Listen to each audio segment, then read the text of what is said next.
Okay, we're ready to get into module number 10. Module number 10 is our last one, and it's going to focus on fasteners. So as we go into our learning plan, this is going to give us what we're going to be doing. So if you wanted to go ahead and download the PowerPoint presentation here, but it's in PDF form, we're going to be focusing on chapter 19, and that's towards the end of our book, one of the last chapters. And then I'll be recording this lecture, so this will be available if you wanted to review it. And then we're going to be just doing a couple practice problems. This is kind of a small little section that we're going to be going over, but some good information as you're, designing things, especially when you're utilizing fasteners to hold things together. Okay. So what I'm going to do is I'm going to pull up the PowerPoint presentation. Like I said, there are a couple of practice problems, so you will be handing these in. I'll zoom out here just a little bit.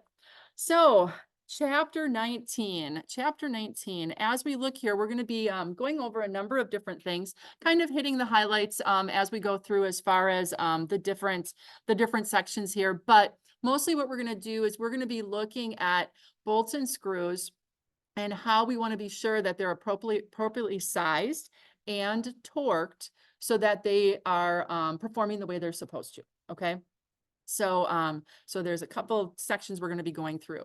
So in the beginning here, on the big picture, which starts on our very first page of our chapter, that's on page 691. You'll notice that they give us a picture of a couple different fasteners here. And these are the most popular, but there is a array of different types of fasteners on how we can, keep things together. So first and foremost, you'll notice that we have a bolt situation on the left-hand side and a screw situation on the right-hand side.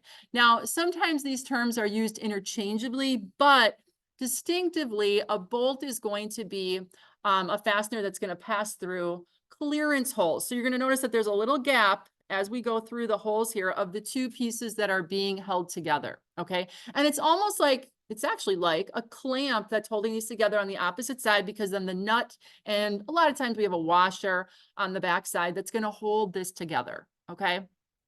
On the other hand, a screw is an element that we would have in one of the plates that are being held together here. There would be, and it doesn't look obvious here, but there would be a clearance hole situation on the top, usually about a 64th to a 32nd of an inch larger than the nominal size of the actual screw itself.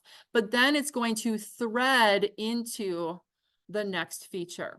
Okay. When you were in GD&T, I'm sure you called these two types of situations fixed and floating fasteners. You guys remember that? Fixed and floating fasteners?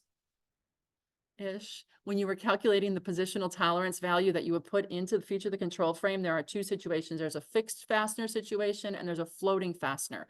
Fixed fastener is when you are clearance hold through one element, but then you're threaded into the next. And then a floating fastener is when you have a clearance hole in both. And there's two different calculations because you've got two different clearance situations. So when you're determining kind of off path here right now, because I feel like I'm looking at you guys and you don't know what I'm talking about. But when you're putting your tolerance value in your positional tolerance in the feature control frame, you have to know what number to pick. And it's not a pick out of the air number. It's based on the sizes of the clearance holes in relationship to their fastener, in relationship to the type of fastening situation you have, fixed or floating. Okay. Do you remember H minus F divided by 2? Oh boy. Or H minus F. You guys remember that? Hole minus fastener. Okay. All right. That's a subject for another day. Okay. So anyway, fixed and floating, officially, that's what they're called.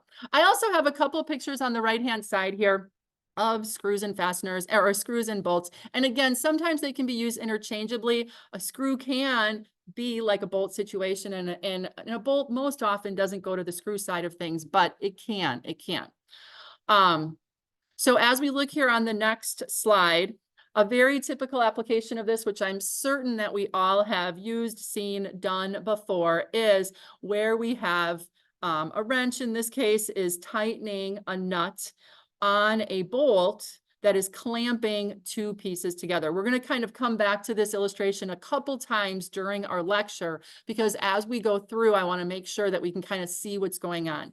Now, we torque down on a bolt by applying our force, as you can see here, that is a moment arm or a distance away from the center of rotation of, in this case, the nut bolt combination. Okay. And we are then going to be able to determine what our clamping force is, and or based on a clamping force that we need, what would the torque be that we would actually put on here. Now, when we apply this force, you can see that it's going to be pulled in tension. And one of the main things that we look at here when we look at fasteners, we're not so much looking at, how to incorporating them into our design in this module, but we're looking at the stresses that are developed in the bolt as we use them in this fashion here when they're holding something together. Okay, so that's what we're going to be focusing on here. Now, there's lots of different styles of bolts, lots of different head types, and so those are just kind of shown here. Cap screws and machine screws used interchangeably as far as terminology. So machine screws, cap screws are very popular. In the type of design that I did, which was machine design, we used pretty exclusively cap screws, socket head cap screws, or hex head cap screws and things like that. And I have a couple of those underneath the camera here.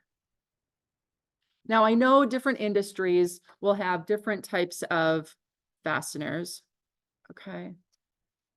But the type that I used in machine design were these kinds. So these are, a couple different types of sizes. They have like a black onyx type of a finish on them, and that's really just for corrosion resistance. And in the inside here, they specifically have a hex head. So you would use, for instance, like an Allen wrench in order to tighten and loosen these up. And these were a must in the industry that I was in, because we used a lot of guarding around things so that people, would be protected from it. And one of the OSHA standards is that you cannot use slotted bolts, especially for guarding, because if somebody's going to replace or take a guard off, they have to use a tool to do it. A butter knife or a coin is not a tool. And so you can't use fasteners like this. But you can, if you use socket head cap screws and have to go and get an Allen wrench in order to take it off, evidently. And I know I'm being kind of facetious here. So, it's official that you are taking it off intentionally. Okay. So sometimes there's rules that, are governed by OSHA, by the safety commissions, that are going to dictate those. So depending on the industry that you're in. Now, if you happen to, for instance, go in your kitchen or in your laundry room, and you are going to take, for instance, a guard off of, or a panel off of, a refrigerator or something, you probably have screws like this, because they're consumer, they're, that way you don't have to get any special tools to try to, get to look in the back. So in different industries, you're going to have different standards. But if it's machine design or industrial design, typically socketed cap screws, and not only for the reason of that guarding that I mentioned, but also for torquing them down. You can get more torque on a bolt like this because you have more surface area in order to grab it. Okay, so just kind of become familiar when you're out in industry, the types of fasteners that are going to be most used in your industry, in the company, what they prefer to use, and then you can kind of go from there. Now, Ryan worked in, I'm putting you on the spot. What type of fasteners did you use? Did you use socket head cap screws, or was it slotted, or were there any particular, kind that you guys tended to settle on at Milwaukee Tool, I'm thinking? Yes, first company socket head cap screws. And that was the machine tool. So socket head cap screws and hex bolts for the machine tool. What was it again? Remind me. What was it? Unisig, yes, yes. And similar to what you're saying, a lot of times we use a tool to take panel off the guard. Right. Think about it. And then also you have really high loads, so those socket head cap screws were required for a lot of the forces we're using. Right.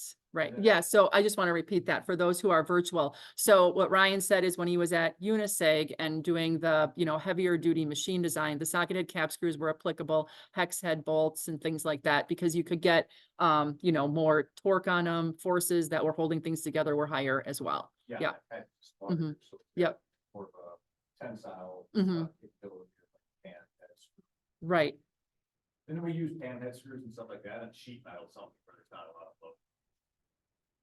And I think those are like here. Or yeah, if you scroll up. That one just to the left of the socket head cap screw. Oh, this one. Oh, they call it a round head? Yeah. So you call it a pan head? Okay, okay. And then in Milwaukee Tool, it would be it was a lot different actually. It's a lot of smaller little components. Right. A lot of fasteners going directly into plastic. Oh, to okay. Self-tapping screws that go right into plastic. Yeah, something like that. Okay, so I just want to repeat that. So virtually, Ryan said at Milwaukee Tool, it was more the self-tapping going into like plastic type of applications. Okay. Wraps. Mm-hmm. And then they have the star. Oh, the star, okay. Okay, okay. Does anybody have any questions about that? So yeah, depending on the industry, depending on the company you work for, they might settle in on certain types of fasteners that are going to be a little bit more prevalent. So, so yeah, okay. So lots of different versions here. Now, what we're not going to be going over in this particular module is rod designation, minor diameter, major, that I'm assuming that that is all been covered in your drafting classes leading up to this, or even your manufacturing processes classes, leading up that. We'll touch on some of these things and review them. But in here, we're just going to kind of go beyond that. Now, I already said socket-head cap screws are most common or popular types used in machine design, and we did talk about why. So again, using a tool, being able to torque down on them more. And then I just have here, don't specify slotted head screws unless used in like consumer products or where there's not a safety issue. So just really kind of be aware of where and how. And again, your industry, your company will kind of guide you in that direction. So bolts and strength. In machine design, most fasteners are made of steel because steel has high strength, high stiffness, good ductility, and good machinability and formability. So many things are made out of steel. We've seen this in a lot of different places where we've mentioned the versatility of steel, and it comes through here again with fasteners. Okay, that doesn't mean you can't have fasteners that are made out of different materials, and there's good reasons to do so. We'll cover some of those a little bit later, but primarily it's going to be steel. Now, as we look here, strength of steel used in bolts and screws are determined by its grade. Now, a grade determines what the maximum amount of stress that a bolt can see. Now, in the case of bolts are going to have a head on them that has the little markings. I'm going to tell you a story. So Eric already heard this story. So I grew up on a farm, and we obviously in the summers we'd bale hay and all that kind of stuff. So you're on the field and there's a couple extra rows to go. So you're like, yeah, instead of taking your full load back and getting another wagon, we're just going to stack the rest on this wagon. So we would get, pretty high, like everybody else does. Well, bolts, we call them pins, would be what we would put between the tractor and the baler and the wagon. And I remember I went through this program, but at LTC, and I remember learning machine design, machine elements, and talking about this stuff, and then realizing, like, wait a second, we've got pins that are sometimes a little bit warped because of, they've probably been stretched a little bit further than they were supposed to. And I remember going home and asking my dad, and I said to him, Dad, do we, when we use these pins, do we really know, that's the shearing force that they have? He goes, yeah, I always use the bolts that have the markings on them. We're good, Kelly. And I'm like, oh, okay. I don't know, Dad.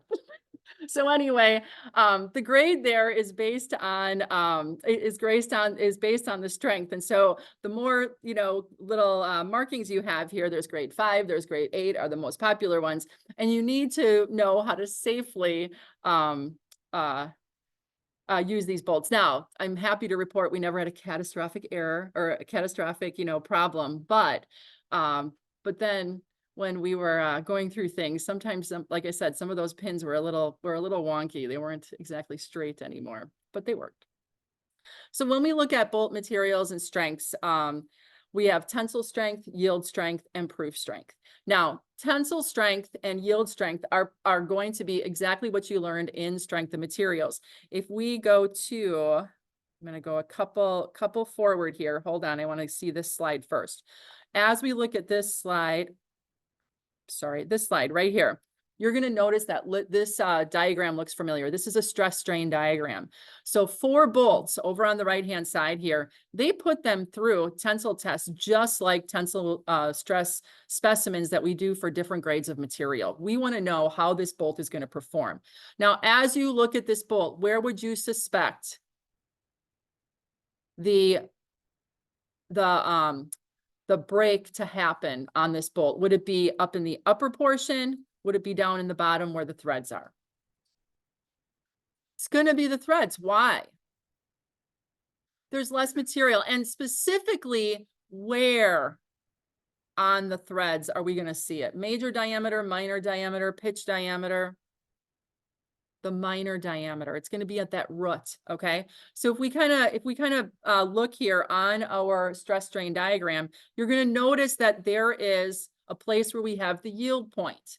The yield point, just like I said, it's the same as what you learned in strength of materials. So the yield point is where we get 0.2% permanent deformation. We're not going back. We put a load on that. We have now slid those grain structures of the material past each other, and they no longer are going to have the mechanical properties that, you know, were there originally before the deformation. The ultimate strength, it always sounds good, like, oh, the highest strength that we can put on here. Remember, anything yield and above, that's a failure mode, okay? Because now that material is no longer going to perform in the same way that it would have when we had everything intact, okay? So up here, tensile, even though we have an ultimate tensile strength and it's the highest point on our curve and it's a published value, it's really never where we're ever going to push our materials to. So that's the ultimate on the top here. Failure is when we actually get it broken or fractures, all right? Now, proof load is where we are about typically 85 to 95% of the yield. Many times we say it's the upper limit of the elasticity of that material. So if you remember down here where the line is nice and straight, this is the elastic area or the elastic portion of our curve. And what that means is as I pull on this, let's say I put 1,000 pounds on this and I let it go, it's going to bounce back to its original shape. And I put another 1,000 on, bounce back to its original shape. It's predictable right in here. We have not deformed those grain structures internally. So this is going to continue to act exactly the way it's supposed to. All right. So down here is where exactly we want to be. So the proof load is actually the maximum load that we would want to put on our bolt in this case. Okay. Now down below that, you're going to notice this is where the typical clamp load is. Okay. So clamping load is usually no more than 75% of the proof load. Okay, so when we're actually in its working mode, that's going to be the clamp load and below. The proof load is the highest point on the elastic portion. The yield strength is when we start to see permanent deformation, aka we're starting to fail. Ultimate strength is also going to be a failure point. Okay, so same as what we had in strength of materials, but a couple new types of a couple new vocabulary words, if you would. Okay, so we're going to go back. Sorry, I wanted to make sure we knew. So tensile strength, highest point, maximum, failure. Yield strength, 0.2% deformation, really failure, beginning of failure, the top end of the failure, the start of the failure. And then proof strength is going to be that percentage of 90 to 95% of the yield strength. So we're not in that failure mode, but we're at the tippy top of the elastic limit. Okay. Now, as we look at the different grades here, you're going to notice that our charts have a tensile, a yield, and a proof strength. Okay. So as we go down here, we have grade numbers. All right. And then on the right-hand side, they're going to give you what the head markings are. For 1 and 2, no head markings, but for 5 and 8, which are probably the most popular ones, those are the head markings. Not exactly sure why there's only 3 little markings for a 5, a grade 5, and there's 6 markings for an 8. I'm not sure why they just don't go 5 and 8, but they don't. And then the corresponding proof. Now, this particular chart is in English units. So you'll notice that our KSI, so that's 1,000 pounds per square inch. So this would be 120,000 PSI, for instance, at the bottom here. Okay, so KSI is kips per square inch. There maybe was. Maybe, yeah, you might be right. I don't know. And then over on our next one, this is a continuation of that same chart, but just more, some more head markings here. And then as we go down, you're going to notice at the bottom here, here are your socket head cap screws. Okay. So they're on a bolt chart, but again, kind of, interchangeably again, how they're being used. This is going to be the socket head cap screw rows. Okay. So we'll probably refer to this a little bit later. So again, tensile strength, yield strength, and that proof strength. Okay. The next ones here are going to be the corresponding metric charts. They have the same 3 categories for the strength along the bolt. They don't have bolt markings. They just have grades depending on the sizes that they have. So a little bit different.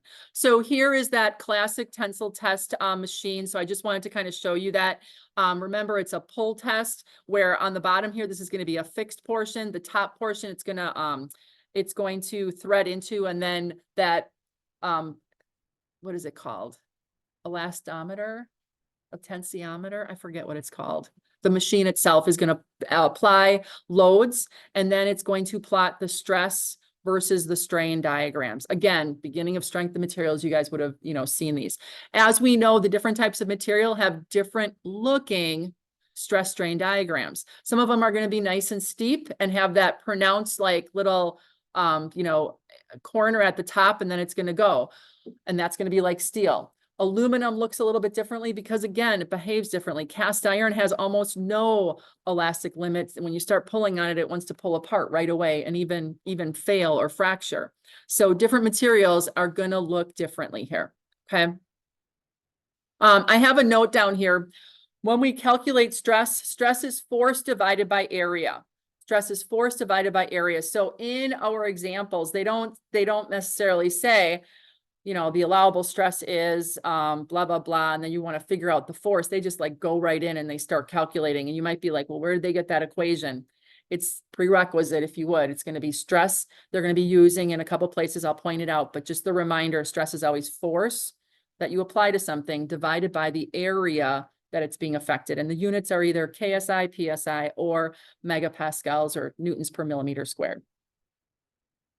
Now, just a reminder about the thread geometry. So as we look at a screw thread here, the major diameter is always over the top of the points, okay? Now, that major diameter, if I take a calipers and I go over the top, that's going to be your nominal size, okay? This is important.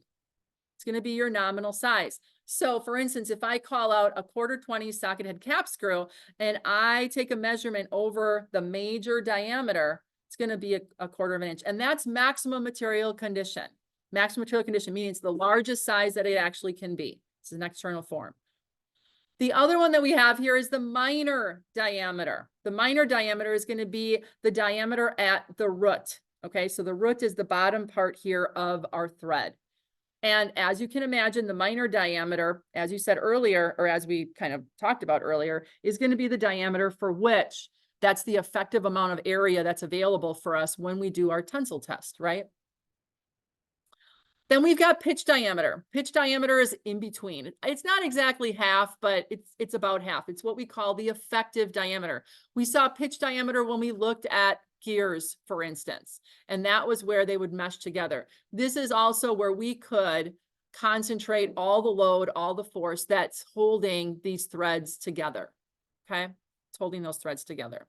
Then we've got pitch, and then we've got thread angle. So I think the thread angle is most often 30. I think it says in the chapter. We'll verify that, but I'm pretty sure it's 30 degrees. And then we've got the pitch.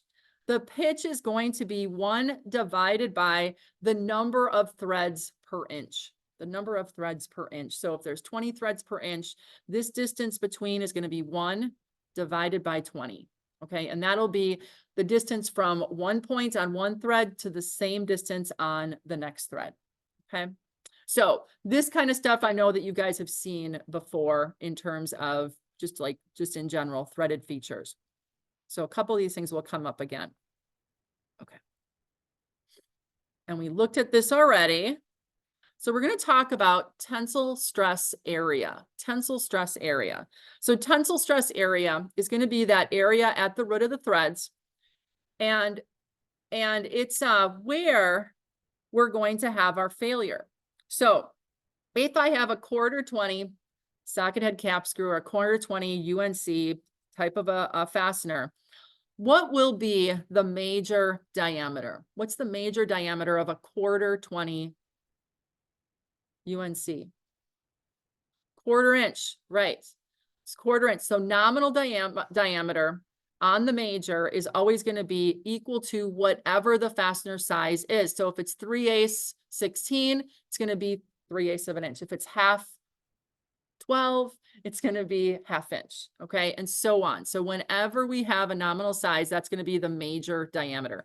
And it's also the maximum material condition. So when we calculate for fits, for instance, that's the number that we use. Okay, minor diameter. The minor diameter, so if we look back up here, the minor diameter is going to be our tap drill size. Okay, tap drill size. So let's talk about tap drill size. So when I make internal threads, for instance, in a, in a block, in whatever that I'm going to be creating, I need to tap that, right? So I've got underneath here. This would be a tap that would actually cut the threads internally, right? But I can't just tap in solid material. I've got to actually drill it out first. I don't know if this is the actual drill size for this one, but I have to drill first. Whenever I drill, they call it a tap drill size, okay? Because taps can't take all the material out. And actually, if you don't tap drill enough, you can get this stuck and you can break them off, okay? So you have to be sure that you match up your tap size, your thread size with the proper tap drill.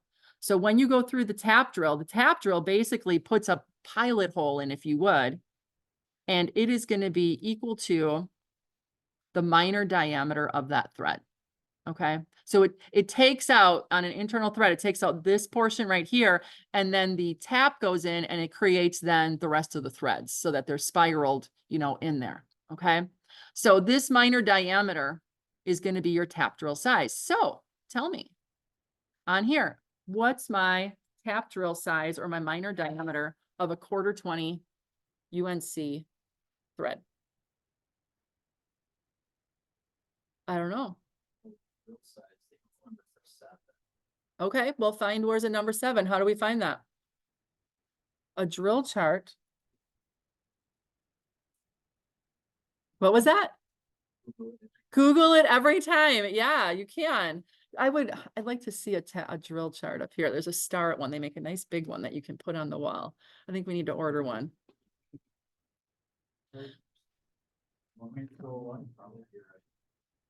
0.201. Anybody else verify that? I want everybody on their phones. This is like one time or on your computer. Make sure you know and verify it. And if you verify it on Google, which is a great source, don't get me wrong, I Google everything. Not everything, some things.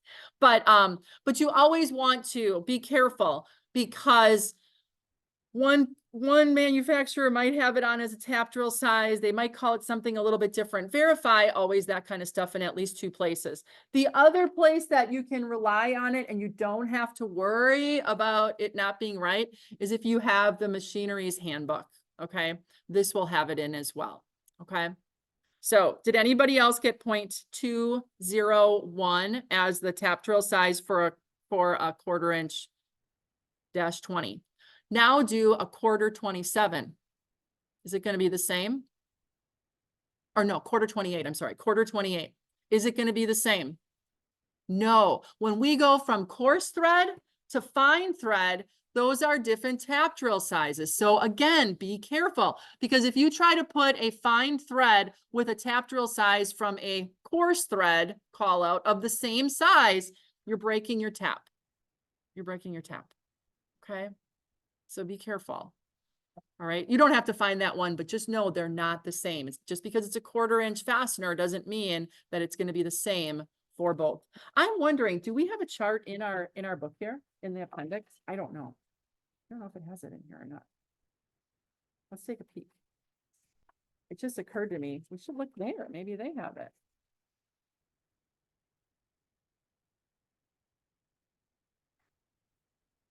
They have the thread call outs, but it doesn't look like they have like tap drill sizes, but that's really related more to the manufacturing process as opposed to, you know, calling out threads the way that we are. So yeah, I guess it makes sense that they're not necessarily in here. Okay, now calculating the stress area. So I have major diameter, I have minor diameter. We know that the minor diameter is 0.201. Okay, so now how am I going to calculate the tensile stress area for that thread? Which diameter am I going to use, major or minor? Say it with confidence, Jacob.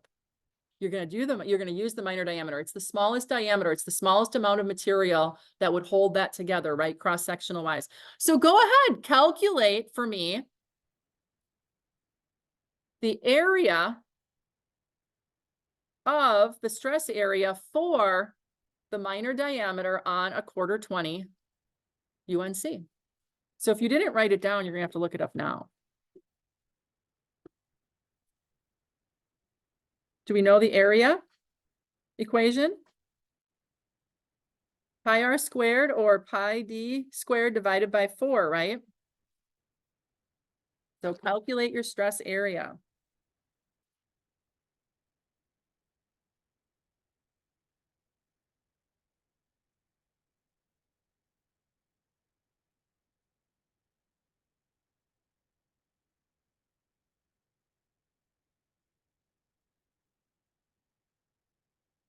So you should start out with area is equal to pi d squared divided by 4, right?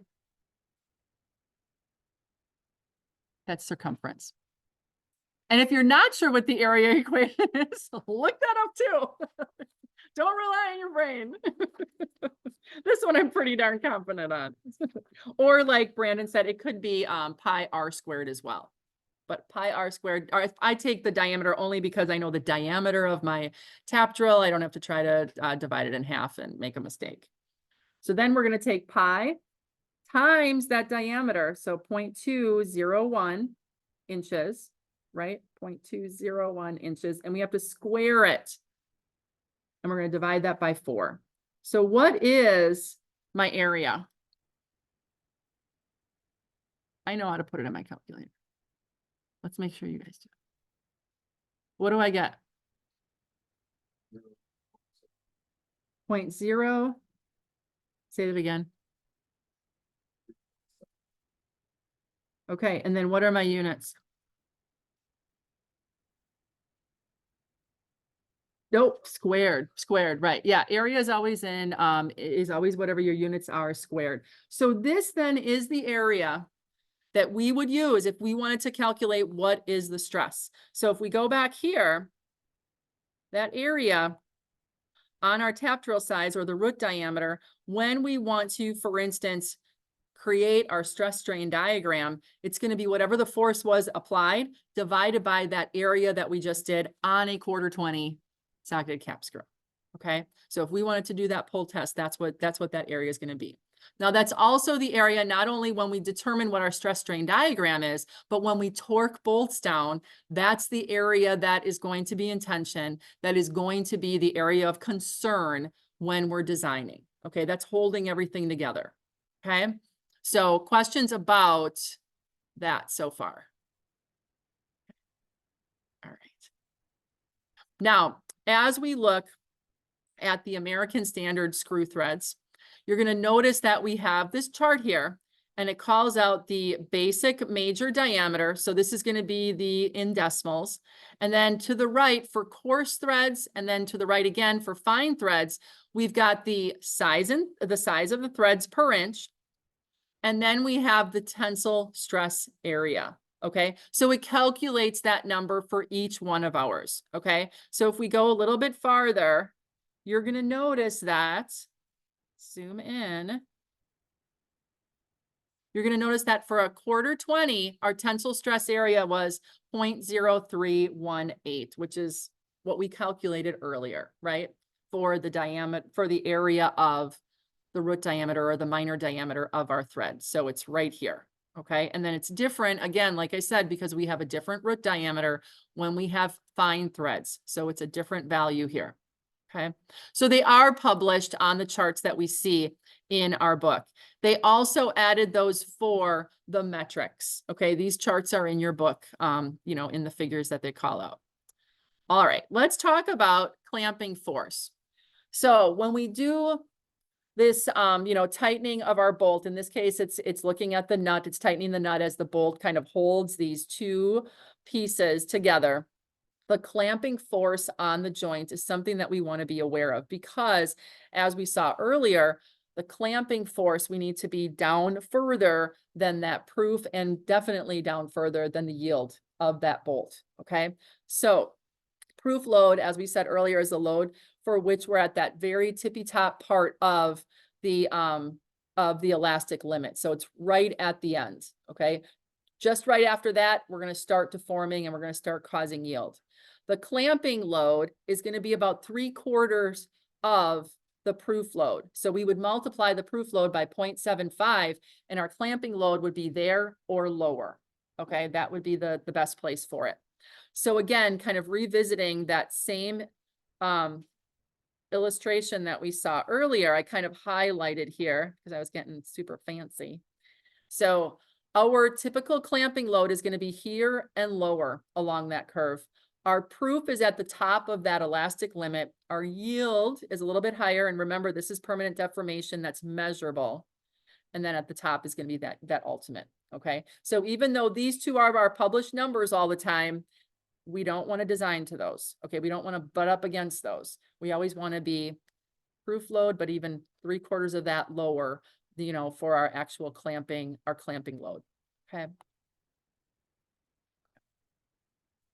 Tightening torque. So to calculate the tightening torque. So as you know, especially when we're doing things that are critical. So can you think of any critical things that you might fasten that we want to be, you know, like we want to be aware of, and we want to actually make sure that we torque it to a certain number? Lug nuts on our wheels on our cars, right? We don't want to just like willy-nilly just like tighten those up. You want to have an assurance that you have them tight enough. And what do we use in order to do that? A torque wrench, right? It's going to tell us what that value is, right? You guys know that. So you can kind of see that's that operation that's going on here. So if we want to calculate, if there's a situation where we're like, we got to make sure that this is going to be tightened so that number one, maybe it doesn't vibrate off, but also that it's critical that it stays together and it doesn't come apart. We're going to want to calculate what is the torque. Now, this might not be something where you're just putting a cover on something or a guard on something. You just want to tighten it up. You don't have to worry so much about torque, but it's those critical situations. So to calculate that, you need to take your, what they call a nut factor. Okay, that's a constant. We'll look at that on the next slide. Multiplied by the nominal OD of the threads, multiplied by whatever you need that clamping force to be. Okay, so the clamping force is something that we would either know or we would calculate as well. And we'll see that in the example that we look at in a little bit. Okay, now K factor, the nut factor. The nut factor, common values are going to be what we see here. This was something that I found on the internet and I really liked it. But the book states that for commercial conditions, if something has any lubrication on it, even if it's cutting fluid, the K is going to be equal to 0.15. Okay, it's kind of like a coefficient of friction is what's happening when you're tightening that down. And then if it's unlubricated, clean, and dry, 0.2 is a good number to use. And you'll notice that here's your range, you know, kind of, and they all stick around those same numbers that the book is saying to use. So they're not getting down to specifics. But again, if it's a critical situation and you really want to know and you want to calculate, you know, exactly what that torque has to be, and you know, the bolting conditions that you have here, you can use, you know, numbers like this. So let's work an example problem, and it's going to be problem 19.1 out of our book. And I'm going to pull it up so that we can look at the problem statement first. I have kind of the givens and what we're going to find, but there's more detail on page 697. Okay, 697. So let's zoom in here. Okay, so on this problem, we have a set of 3 bolts. They're going to be used to provide a clamping force of 12,000 pounds. Now, this is the total amount. So if we're doing it with 3, it says that the load is shared equally among those 3 bolts. Okay. They want us to specify the suitable bolts. Now, I'm going to tell you, there isn't just one answer. Okay. A suitable bolt just means, okay, this is the one I picked, and it might be, these are the kind that I have available to me in the shop. There might be, oh, these are most readily available. They might be, this is what, you know, the vendor that we buy from. Okay. So, so it can be, you know, different sizes based on these conditions, but they have to meet the conditions. Okay. Including, we also want to know what the grade of the material is for each to be stressed at 75% of the proof strength of that material that you pick. Okay. Then compute the required tightening torque. Okay. Using the equation that we just looked at. All right. So if we look back at our example, what we're given is we have 3 bolts, a total clamping force of 12,000 pounds. That load is shared evenly. So on any one of those bolts, it's going to be 12 divided by 3 or 4,000 pounds. Okay. And then you're going to notice here that it says that our clamping force is going to be 0.75 of whatever the proof strength is of the material that we narrow in on. Okay. So we want to find that bolt. Now, the bolt in here is using a grade 5. So we're going to go through and find the grade 5 numbers and make sure we can line it up with how they determine theirs. But we're going to work it a second time using socket head cap screw material. All right. So we're going to kind of see then the difference in how it's specified, and then what the required tightening torque is going to be for each. Okay. So we're going to do it a little extra. Okay. So as we look at the book, let's kind of walk through and make sure we can make sense out of, you know, how they're approaching this so that we can see what they get for their first time through. So they say here that the load on each one of the screws is going to be 4,000 pounds. Again, that's 12,000 divided by 3, evenly distributed. If you had 1 bolt, it'd be 12,000 on the whole thing, but we have 3 evenly distributed. So 4,000 is going to be our P, or our clamping force. Okay. Then it says, let's specify a bolt made of SAE grade 5. So they're just picking it. They're like, okay, I probably have a bin here. I have a bunch of sizes of grade 5 bolts. I'm going to pick that for, you know, my options. Okay. Now, the proof strength. We get the proof strength from the charts in the book here, or, you know, charts that you might find based on the threads. So we want to find what this, we want to see where they get the 85,000. So we're going to go to the grade 5 steel chart. And you're going to notice that starting on page 693, the chart at the bottom here has some values for SAE grades of steel fasteners. So did they say grade 5? Is that right? So grade 5, and you're going to go over to the proof strength column, 85 KSI, or 85,000 PSI. That's where they got that number from. Okay.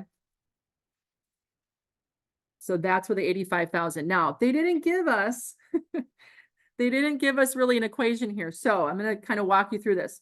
The allowable load, because the problem said to us that we could be 75% or 0.75 of the proof load. That means that the proof stress is going to be multiplied by 0.75. And our allowable stress then is going to be 63,750. It's building in a safety factor. Okay. It's building in a safety factor. We don't want to run right up against that proof load. And why wouldn't we? Why wouldn't we want to go right up against the proof load? So our proof load, we go back up here and look at this chart.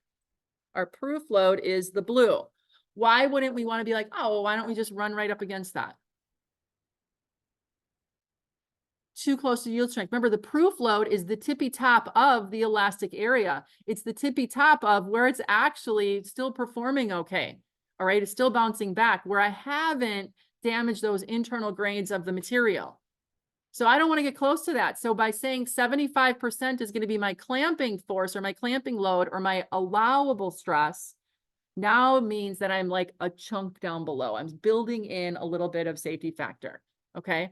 Now, is this industry standard? No, it's a guideline. So if your, industry says something different, well, then you would use a different number here. Okay. So, so this is just kind of regular, commercial, type of industrial applications. Okay. All right. So this is going to be the stress then that they're working with, 75% of that proof. Now what they're going to do is they're saying, okay, what is the required tensile stress area? Okay, so how much area on my bolt do I need in order to allow it to take 4,000 pounds using the allowable stress that we see here? Okay, so again, you're going to notice that they didn't write an equation here, but where this comes from is it's derived from stress is equal to P over A. Okay, stress is equal to P over A. And if we use what they have here, this is going to be my allowable stress divided by my area in tensile. And then my P is going to be I'm going to put clamping force. Okay, my clamping force. It's just a rearrangement of that. So what they did was they put AT out here. So they put it up on top, algebraically rearranged, and they put the allowable stress underneath, right? So they have 4,000 pounds divided by the allowable stress of that 63,750 pounds per square inch. And they get an area needed of about a 16th, right? Or 0.0627 inches squared. That's how much area that I need in order to put 4,000 pounds on this at the allowable stress of 63,750 PSI. Okay. So now that I know how much area I need, now I am going to look at my screw threads and I'm going to find what is the tensile area so that I can get my nominal size of my fastener. So if we look down here, we need 0.0627 at least, right? At least. So I'm going to go down 0.06, looks like 0.05 is 5/16 and 0.07 is 3/8. So it lands right in between there. Which one do I pick? I pick the bigger one because I have to have at least that much material, right? At least that much material. So you'll notice then what they chose is the 3/8 16 UNC threaded bolt. Okay, threaded bolt. Now, the last part of the problem, it wants us to know, okay, what are we torquing this to? What are we torquing this to? So we need to know our torque, and we're going to do our KDP. Now, this equation is right above this example if you wanted to go to the book. So our K is going to be our, they call it the nut factor. They don't call it that in here, but they call it the nut factor like in the world. But our K factor is going to be 0.15. They're using that as their value unless otherwise specified. So assuming that there's a little bit of, lubrication on there, 0.15 is their number for K. That's what they used. And then our capital D is the nominal outside diameter of our threads. So the outside diameter, the major diameter, will always be the nominal size of the thread that you called out. So since this is 3/8, it's going to be 0.375 is what we see there. And then our P is going to be our clamping force, the 4,000. So multiplying those three together, we get a torque of 225 pounds per inch. So we had a torque wrench and it was critical to do this. We want to make sure that we would achieve exactly that. Okay. So what I want you to do right now, I'm going to give you some minutes, that same process on a separate piece of paper. I want you to run this very same thing using instead a socket head cap screw. So not a grade 5 bolt this time. I want you to find the socket head cap screw information and see what size socket head cap screws would make sense for this very same application, and we'll compare in size, okay? So I'm gonna just pause our recording and we'll be back with the solution. Okay, so for example 19.1, we wanna pick a set of 3 socket head cap screws now that will fit that very same application that we were showing earlier. So given again is going to be 4,000 pounds clamping force on a single fastener, because 12,000 was total, we're using 3. Now the proof stress. The proof stress is going to come from table 19.2. So if we go in our book, we have to go to table 19.2. That's at the top of page 694. And you're going to notice that here is where the socket head cap screw numbers are. So just to the left of that is our proof strength column, which is 140,000 PSI or 140 KSI. Okay. Now, once we have that, then as the book said, our allowable stress for this application is going to be 0.75 times that proof stress. So 0.7 times 140,000 PSI. So I got 105. Oh, shoots, I did this wrong. I see what I did. I'm taping it. What did I do wrong? I had 140 on my brain. What did you guys get for 105 has to go in there for allowable. What did you get for your allowable area? 0038. So we're gonna have a smaller fastener. We'll do this together now, I guess. I had 140 on my brain. Yeah. Or 0.10. What did you get? 0.038. Okay. 0.038. Thank you. Okay. So now we'll use that number. We'll do this together. And we'll go back to table 9.4, and we want to find 0.038. Sorry about that. 0.038. So 0.031, 0.05. So it looks like we're right in between a quarter and 5/16, right? What would you pick, a quarter or 5/16? 5/16, yeah. So 5/16 is going to be the fastener then that we choose. Now its area in shear is going to be 0.0524 inches squared. Okay. Then I need to update my bottom here as well. So what would have been the problem with my 1/4 inch? It's a little smaller, right? I would have been using that proof value or that actual proof stress instead of the 0.375. So maybe it's a good teaching moment. So now we're going to use 0.3125, which is the decimal equivalent of 5/16. And what is your torque that you need to apply here? 180, we'll say 188, right? 187.5. So 188 pound inches. So it's inch, pounds, pound. I always say pound inches because of moments. You can say inch pounds if you want, because I know that's normal for torque. What happened to the 0.15? How come there's no units there?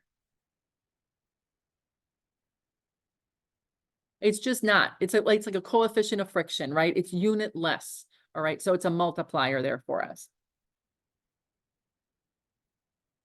So 0.188. So make sure that you have this as part of your practice problem. So any questions on this one? Okay. All right. Good. Let's get back to our PowerPoint. So there are other materials, as we alluded to earlier, that we could make our fasteners out of. And really it's endless. And also adding coatings to them is very popular as well. As you saw earlier, we had black, right? But you can also have the really shiny nickel ones. You could have zinc coated ones. And usually it's just going to depend on the aesthetics and the environment that you're in. If it's something that maybe is going to be seen, the shiny nickel might be kind of nice because then it's a little more fancy. But if it's something that you just need to be corrosive resistance, the black onyx or the zinc plating is also really good. And again, you might even go with stainless materials because of, you know, being in a food grade environment or needing to make sure that you're very corrosive resistant. So, so many of these coatings and finishes are going to be picked based on the environment or the needs of the application, and they're endless. So other materials, you can make them out of aluminum, brass, copper, bronze, like I said, just depending on what you're looking for. Now, the next thing, and one of the last things we're going to look at, is length of engagement. Length of engagement is going to be a measure of how long that interaction between the fastener and what we call the nut member is going to be. Now, it can physically be a nut on the end of a bolt, or it can be the material that it actually gets threaded into. Like, how much thread engagement do we need there? How long does that need to be? Okay. The more thread engagement that you have results in higher tensile strength between that and the joint. Okay. Now, a rule of thumb is 1 to 1.5 times the diameter of the screw. Okay. That is actually overkill, but it's a good place to start. So if you're, you know, just kind of putting something together, it's not super critical, 1 to 1.5. So if I have a 1/4 inch, a 1/4 20 socket head cap screw, I always use that as my example. It's kind of like top of mind, but I would be a 1/4 to 3/8 of an inch, you know, in thread engagement or more. Okay. You're the designer. But if it starts to get something to be real critical, you want to know what your minimum number, your length of thread engagement minimum that you're going to need. And there are some specific equations that relate to that in our book. There aren't examples that we're going to be going over, but we're going to do a little bit of a comparison. So the first condition is where the internal thread material is stronger than the bolt material. So you would know what your material is that you're threading into, and we have charts to know what the strength is for our bolts. We would compare those two. And if that internal material, the material that you're threading into, is stronger, then equation 1910 is what you would be looking to using. And that's found on page 700. Okay. The equation for that has the variables just down below. So LE is going to be the effective length of engagement. Okay. ATB is going to be the tensile stress area on the bolt or screw. The ID, this is going to be the maximum inside, or the inside root diameter of the nuts. So whenever you see an N as part of the call out, it's going to be the nut side or the material that you're threading into. So sometimes it's not a physical nut. Okay. It's just what you're threading into. And then the B is going to be the bolt size. Okay. So you've got B and you've got N. Then the next thing is going to be the number of threads per inch. So you have to know what the thread count is. So if it's an UNC or if it's a UNF for that size. And then the next one is going to be the minimum pitch diameter of the bolt threads themselves. Now, this is not the major, this is not the minor. You would have to look up and find the pitch diameter for whatever thread call out you have. Okay. And that's in between the two. So that's another value. They're published, not on every chart, but they're published. Now, the next one that we have, that's going to be our equation for effective length. The next one that we have is going to be when the nut material is weaker than the bolt material. So when you're threading into something that is softer than what the bolt material is. So again, we would look up the bolt material, and then we would look up the material that we're threading into. And equation 1911 is the thread engagement length there.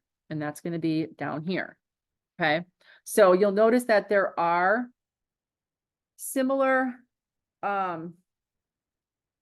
values, but SUTB and SUTN at the top of the next column, that's going to be the ultimate strength of the bolt and the ultimate strength of the nut.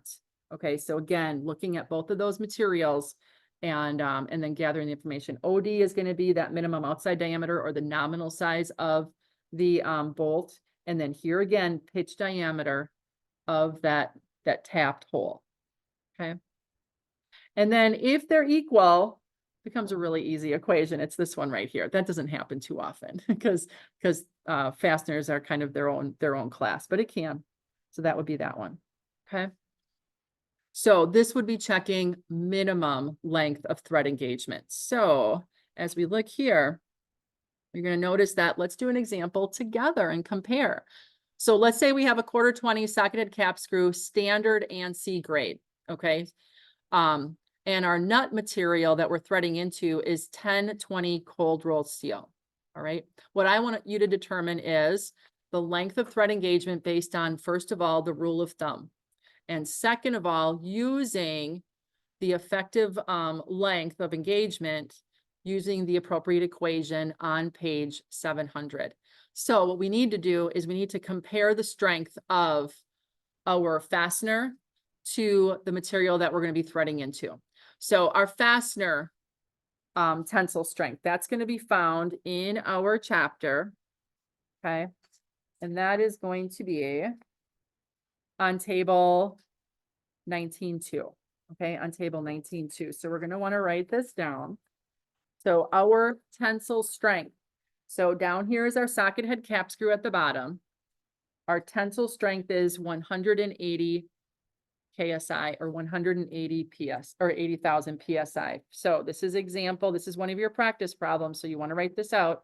So example problem 2, our tensile strength or ultimate strength for our bolt is going to be bolt socketed cap screw, same thing. It's going to be 180,000 pounds per square inch.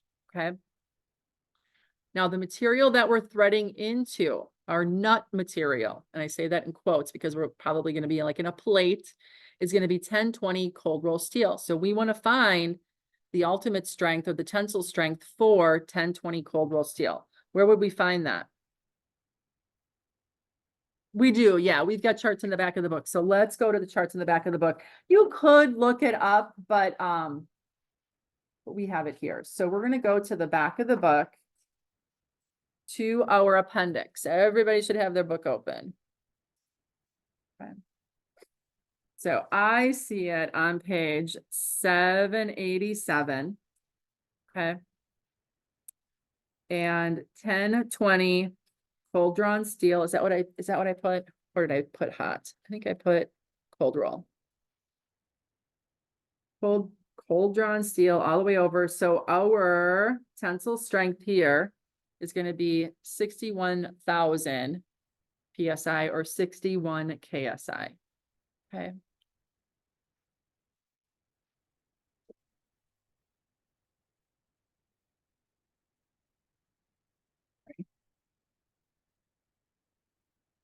Oopsie.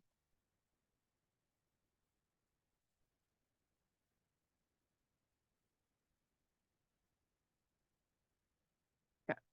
So as I look here, here's my bolt. Here's my nut or nut material. What condition am I in?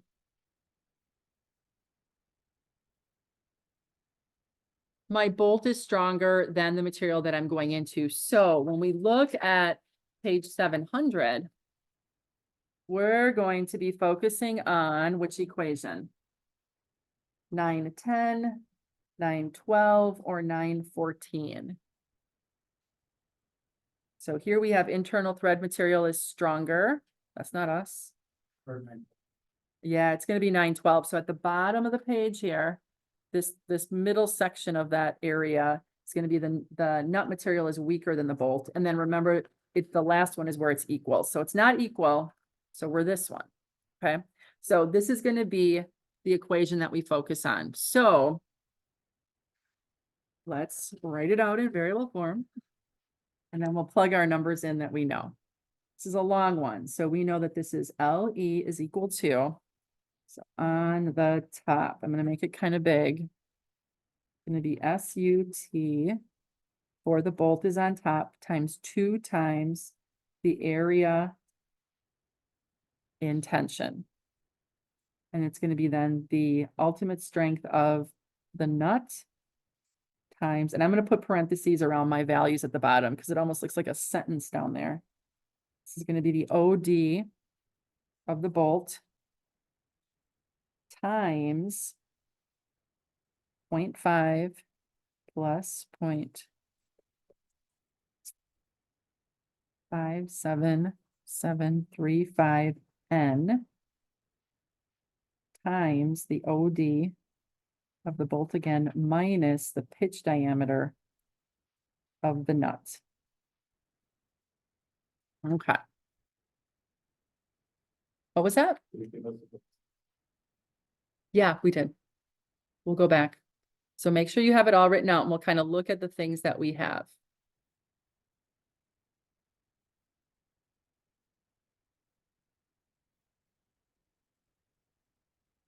So once you have that written out, let's go back to our problem statement. So we are given that it's a 1/4-20 UNC socket head cap screw. So this is a 1/4-20 UNC, okay? Socket head cap screw, so that pointed us in the right direction of the material. So we have the ultimate strength of the material already, but what we do need, okay? We do need the area in tension for our bolt, okay? So that's gonna come from this. We need our OD of our bolt. We need the number of threads per inch. That's our N. And we need the pitch diameter. And it says of the nut material, but it's the tap for that same size. Okay. So area in tension. We could calculate it, or there was a chart, right? There was a chart. So go ahead and look in your book and see if you can find the chart where that area in tension was for different sizes of screws. And let me know when you find it.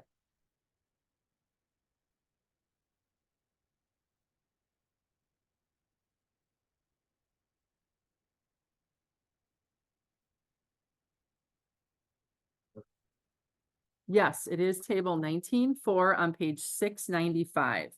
So it's this chart right here. We've got our screw threads and our corresponding tensile stress area. This is a 1/4-20 UNC. So we're going to be down this column. So we go down to where the 1/4 inch is, 1/4-20, 0.0318 inches squared is our area in tension. Or like we did earlier, we could calculate it.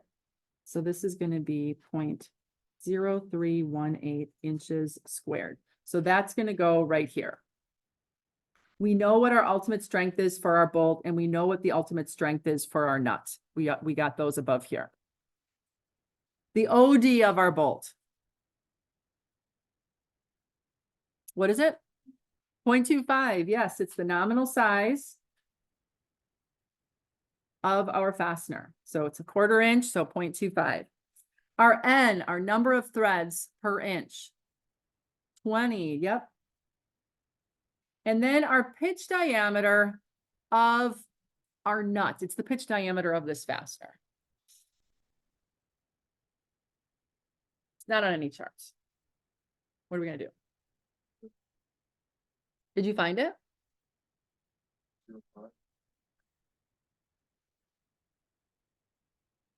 No.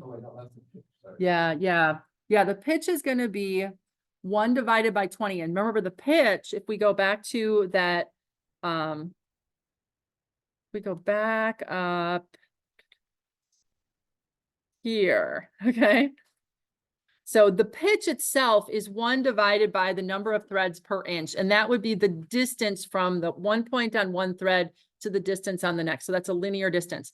Our pitch diameter is right in between here. It's in between the two of them. It's not the major, it's not the minor. It's the pitch. No, not the average. It's a published number. We've got to look for it. It's not in our book. So what are we going to do? There you go. Start Googling, see what you find. Sometimes it's referred to as the effective diameter, sometimes referred to as the pitch diameter of the thread. Pitch diameter of the thread.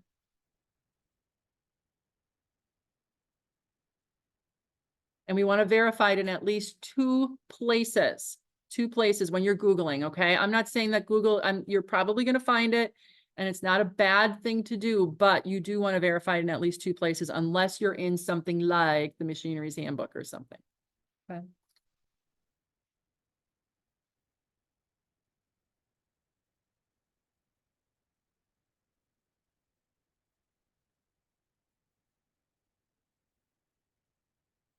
Yeah. And where did you find that? MachiniDoctor.com. All right, I want someone else. Let's do a verification, but that's the number I have. Okay, that's the number I have, and I got mine out of the Machinery's Handbook. But go ahead and try to find it somewhere else. So what did you say, Brandon, yours was? Right, but what was your source? The MachiningDoctor.com.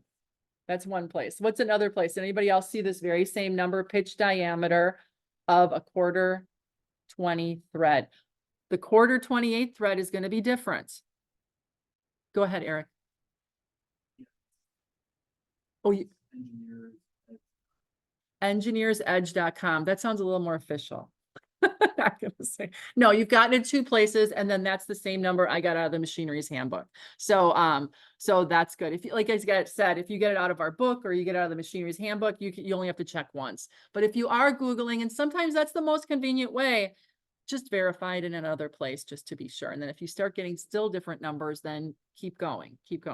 But this is going to be our pitch diameter. So now what we get to do, we get to plug and chug.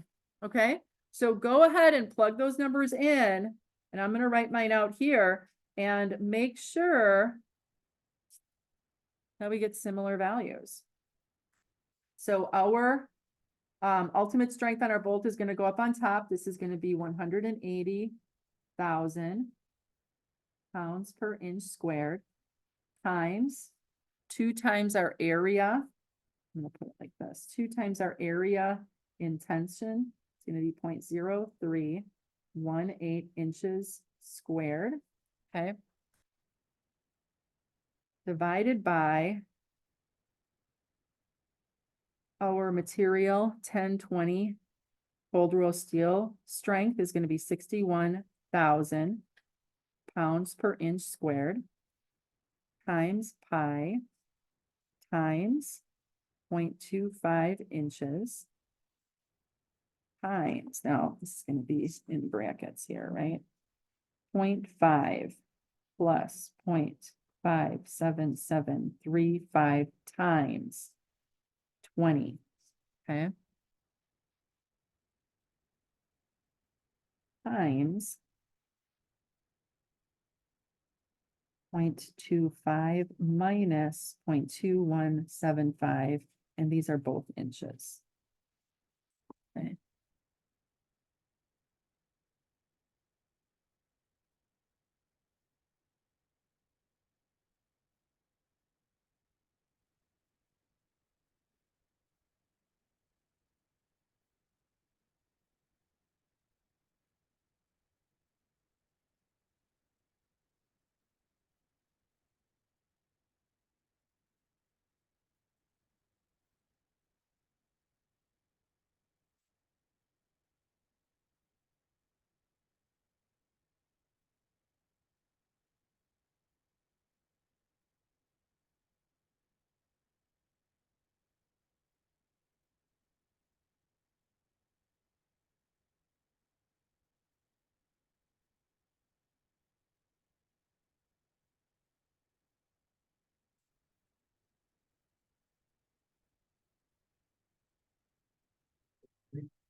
$273? I was gonna say, wait, whoa, 0.273.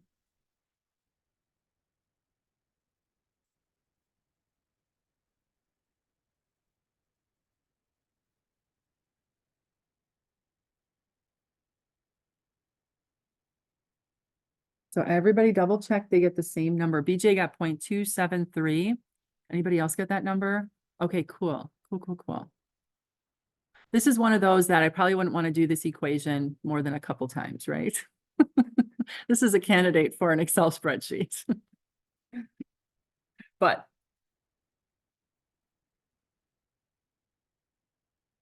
all right, so now this is the thread engagement length based on kind of like our official equation, right? Now, the other way, as this problem wanted us to do, if we go back to example 2, we go back down here to our example.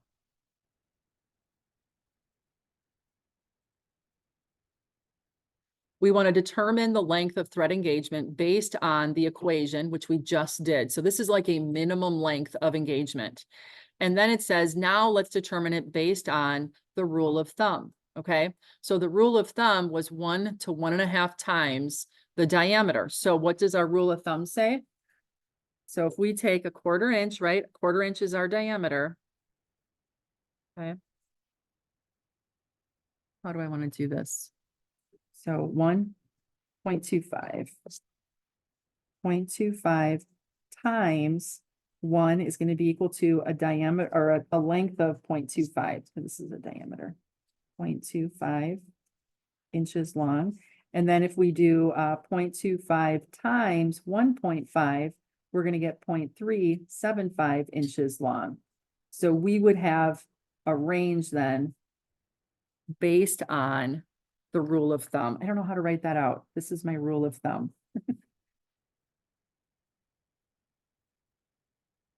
Now, in this case, how does our rule of thumb compare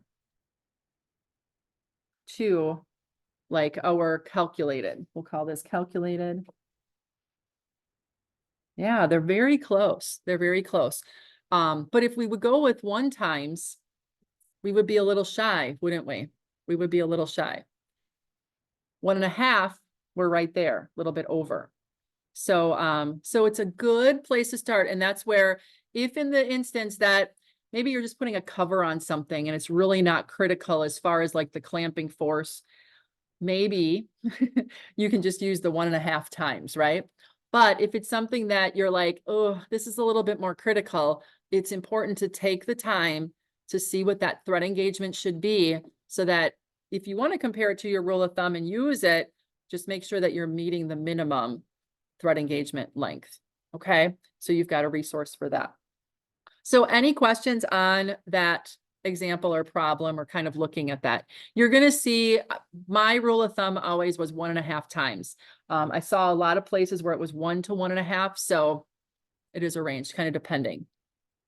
Okay. So it's a good number. Good number. All right.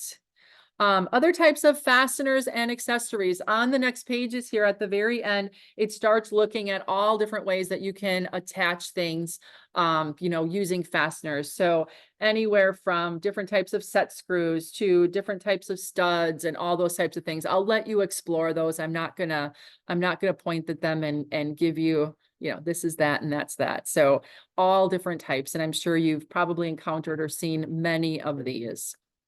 So you are now ready to start the application problems for Module 10, which are the fasteners. Okay, so so let's take a peek at our assignment for this module. Now remember, there's going to be 2 things to hand in. There's the practice problems. I'm going to click on that first. There's just 2 things to show. So example 9.1, when we redid it, specifying a socket head cap screw, that's going to be what you want to hand in for the first practice problem. And then the second practice problem was the one we just went over, example 2 here, comparing the 2 lengths, both the rule of thumb and then the equivalent, equivalent length. And then those are going to be hand done manually, is totally fine. And then I do want you to answer 2 questions at the end here, like we have been. Identify 3 things that you learned during this lesson. And then what is something you feel you still need clarification on? So put that in there. And then that's going to be your practice problems. And then the application problems, assignment number 10, are going to be from the end of our book. So our end of our chapter. So on page 704 is where the problems start. Okay. So I didn't mark them down. So we've got 2, 3, 4, and 5, and 8. 2, 3, 4, 5, and 8. So 2, 3, 4, 5, and 8. So number 2 just says, define the term proof strength, okay? If you want to draw that chart and then show it in relationship to number 3, the clamping strength, go right ahead, okay? If you don't want to write out a definition.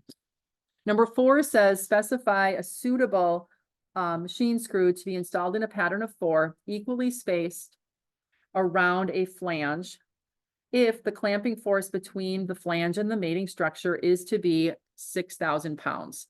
Then recommend a suitable tightening torque for each screw. Okay. Now this says machine screw. A machine screw is a socket head cap screw. All right. So you can use that. They don't call it machine screw in the list, but it's the same thing. A socket head cap screw. So that's going to be similar to the problem that we did, example problem 19.1. Then number 5 says, what would be the tensile force for a machine screw, socket head cap screw, having a number 832 thread, if it is made from an SAE grade 5 steel and is stressed to its proof strength. So using the proof strength for the stress here. Okay. And that's using stress is equal to force divided by area, that standard equation for stress. And then number 8, machine screw is found with no information given on its size. The following data was found using a standard micrometers calipers. The major diameter is 0.196 inches. The axial length for 20 full threads is 0.6 inches. Identify the thread. Now, metric or English, just so you know, you can go on either of those. Okay.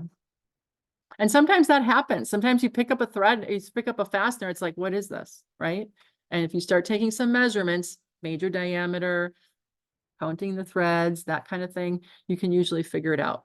Or go to ACE, because they have those little receivers at the end of the aisle, and you can put your thread in there and figure out which one it is. That's what we do. But here, using the charts, see if you can figure out what that one is going to be. Okay. So so that's your assignment for this module. Any questions? Okay, I'm going to stop the recording.